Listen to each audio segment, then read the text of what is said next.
What kind of time spaces are we talking about? You can see on the way that is being dissected here and it's being sutured. Because you already know how big is a grade, so you can take the reference of how big it is. So what kind of tiny sutures are we dealing with? And what is the precision of the system?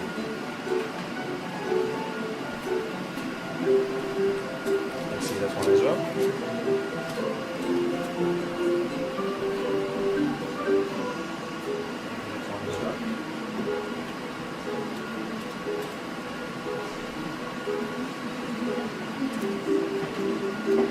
So basically we have three instrument arms. Three arms on the floor can hold instruments. One of the arms can hold an aeroscope, camera, which you are seeing here. This is the camera. Over there. We have two instruments here. This is the camera.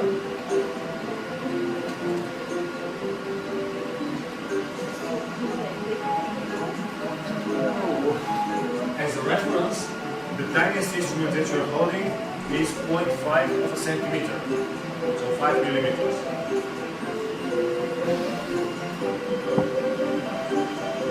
It's really important for the surgeon, I'm not kidding. It's really important feature. This is the nurse, she's helping the first assistant, he's helping you changing the instruments and doing some adjustments on the robot for you. So basically, you are doing this alone. If the surgery is less complicated, you can do it by your own with just one nurse. So nobody's in the OR except you, the nurse. That's nice. Usually you have at least 3 people.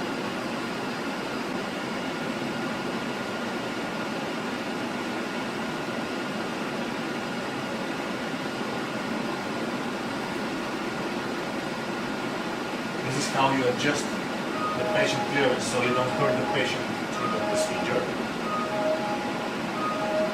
You can adjust the optimal height of the arms so it clears his legs or his head so it doesn't hit him. But you can have the better access and great access to the patient. This is how you connect the system to the patient. You adjust the height. These are our trocars. Have you heard of trocars before? They are used in minimally invasive surgery. These are the holes through which you are accessing the patient's body. Regardless if you're using robotics or laparoscopics, you're using trocars to enter the patient's body into an instrument.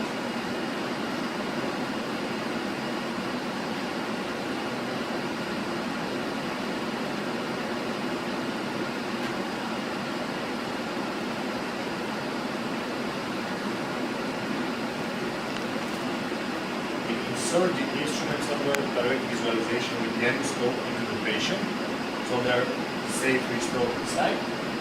And then the surgeon is ready to start the surgery. Because we know sterility is everything in the OR. The most important thing is that everything is sterile, we don't touch the patient or we don't contaminate the patient because it's crucial for his health. Then we place 4 of those cords inside the patient, like that. We do tiny incisions, place them inside, and then we are ready to dog the patient with this one. So we raise it.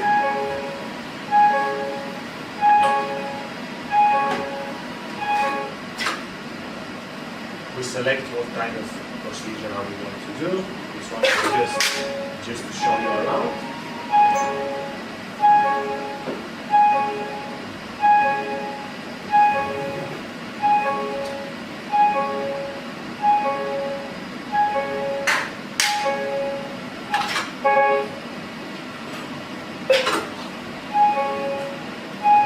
We have laser targeting.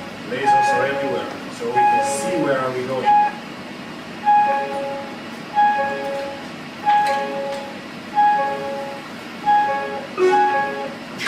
We need to point at the patient like that. Then we are ready to connect all the arms down to you. So it means everything that you do and even better. Because we can't really touch our forearm with our hand, but this one can. So, the surgeon is sitting on the console, making sure he's really comfortable. Using the joystick in order to be able to use the system. You can clearly hear my voice over there. Because this is how you communicate with your staff. You have speakers because you are in the corner of the room, you don't want to shout, so they can clearly see when you are shouting at them.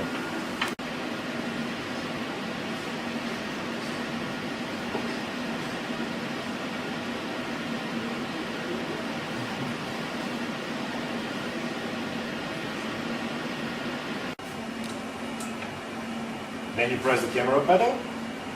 Yeah, and then you move the endoscope. You need to zoom in, zoom out until you match the. My fingers are slipping out of it. Yeah, no pressure. Zoom out a bit. More. Go there, go there. Yeah, zoom out. Zoom out. You have to match. Yeah, exactly. The target and circle. And then you go, follow the arrow. The instruments in the same direction, then camera, exactly like that.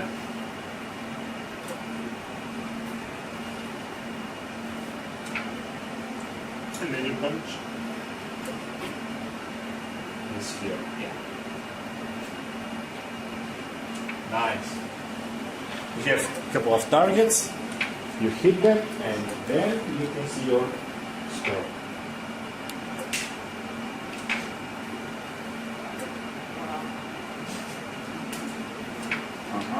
This is how I can show you inside the abdominal area. The endoscope towards the target. The instruments first, camera next. We don't want to lose the instruments. How come when I use the camera just to resist? Yeah, this happens if you're not doing it right or you're too eager to do that. The system is telling you, please slow down a bit because you're going to be stuck there for 3 hours. I don't want you to be in a hurry. You want to be relaxed and steady. And when you insufflate the abdomen, you have really lots of space to maneuver inside and to do whatever you want to do. Isn't it dangerous to put so much suction inside the body? So we have And how does the oxygen two sides of the insufflation. So we are insufflating with CO2. So basically what we are breathing out is what we insufflate the patient with. And we have two things. First,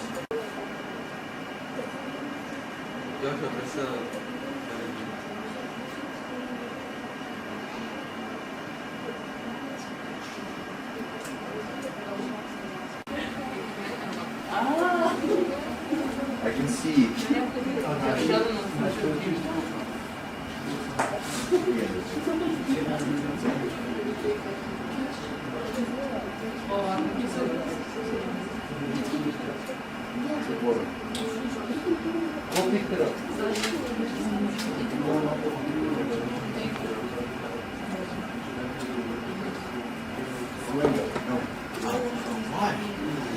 It wasn't me.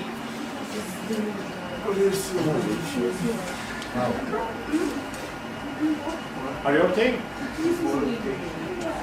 Is your head still there?